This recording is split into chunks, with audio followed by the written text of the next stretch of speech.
शनि महाराज आपकी कुंडली में कर्म और लाभ भाव के स्वामी हैं। शनि महाराज इस समय आपके 12वें भाव यानी कि 12th हाउस में विराजमान है। यह स्थान विदेश, खर्च और अध्यात्म का भाव है। शनि महाराज 29 नवंबर को मार्गी हो रहे हैं, लेकिन याद रखिए उसका असर महीने की शुरुआत से ही दिखाई देने लगेगा। जब शनि मार्गी होते हैं तो मेहनत का परिणाम मिलना शुरू हो जाता है। इसलिए नवंबर में कर्म क्षेत्र में लाभ, खासकर विदेश से जुड़े कामों में सफलता दिख रही है।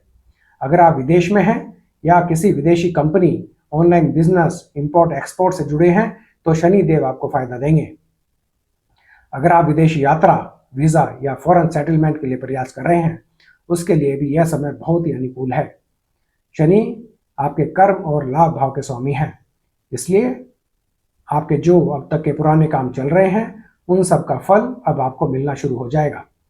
लेकिन साथ के साथ आपको सावधानी भी रखनी चाहिए। यदि आपकी जन्म कुंडली में मंगल की दशा चल रही है, मंगल की अंतर्दशा चल रही है या फिर शनि और मंगल का कंजंक्शन है, तो यह आपको हेल्थ इश्यूज या चोट चपेट का योग भी बना सकता है।